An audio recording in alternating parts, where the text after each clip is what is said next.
welcome to the channel. I'm the Bun, and this here is Baritone Obsessed. This show all about long scale guitars for going a whole lot lower. The GRETSCH baritones have become much more popular since their initial BO feature back in May 2019, and with that popularity comes a lot more curiosity. So today we're gonna address some of those more popular questions that the guitar has inspired. You can check out the original feature video in the card above or in the description down below. This episode was brought to you by everyone with me over at Patreon and YouTube memberships. To explore what that's all about, you can find the links down below. Huge thanks to everyone who has ever contributed to any Bun stuff ever.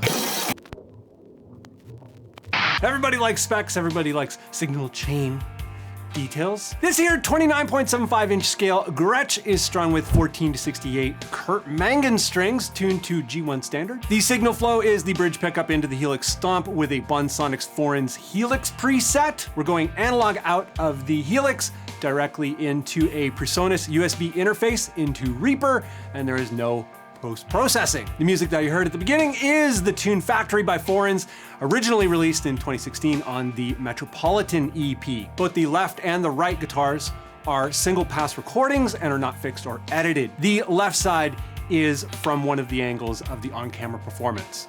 The right side was recorded off-camera. The links to everything can be found down below.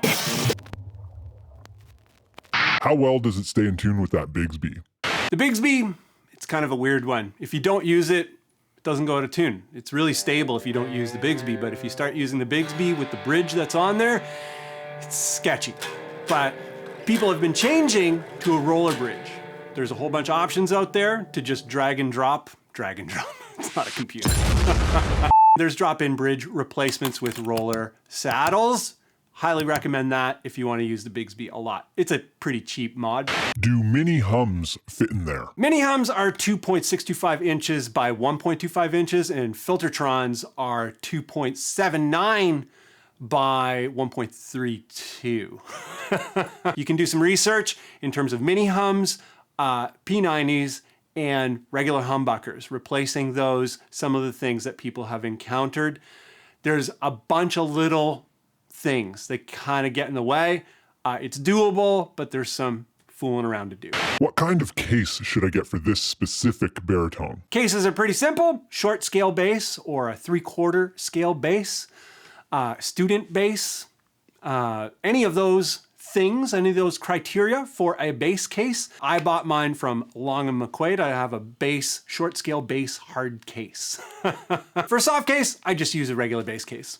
Don't really care about that. Short scale bass case made for 30-inch scale basses, and this is 29.75 inches in scale, so it fits perfectly. Do you think that this guitar could handle double drop D or double drop C? You can definitely tune as low as you want, so long as you're happy with the results. You know, just tune it down, see what happens. For myself, G is kind of where I stop with this guitar, and I love this guitar in G. It does G so well. Way better than the Ibanez RGIB6. 29.75 inches in scale is kind of the scale for me. I won't go lower than G, but if you want to, you should try. There are lots of people who are pushing really short guitars really, really, really low. And depending on the kind of music you play, sometimes it doesn't matter. A lot of times it doesn't matter. Maybe you do something different, so you're gonna know better. This channel is not about anything lower than E standard because we can't get guitars that are longer than 30 inches in scale. Is this guitar too overkill for drop A sharp? It's not overkill at all. It does drop A sharp and B and all of these sorts of things really, really well because you can use super light strings, so you get all that upper mid richness back without having to use a ton of EQ. So if you're after a higher low tuning, going with a way longer scale, 29.75 inches in scale, is very helpful in keeping the string gauge low and, you know, the upper mids rich and bright and sustain and all that stuff. So yeah, it's awesome for higher tunings. This guitar versus the Danelectro 56 baritone. Besides the scale length and the fact that they're both guitars, they don't have a ton in common. They're not very similar. The GRETSCH is heavy. It's a solid body, has a trem and Fakertrons, mini hums. The Dano is really light, semi-hollow, fixed bridge, lipstick, single coils, like just completely different. If you're talking about this one specifically. The fixed bridge version of the Jet Baritone is a hair more similar. They sound way different, they feel way different, they play way different.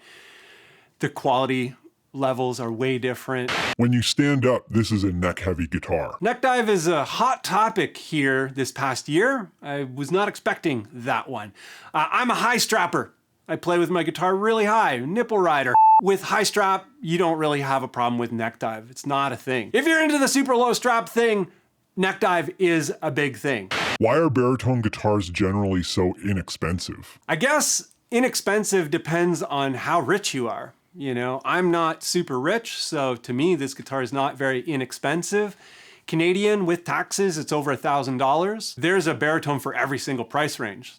That LSL Barabone, that thing is like $4 grand. The actual Fender bass sixes are like $5 grand. Depends how much money you have, depends how rich you are.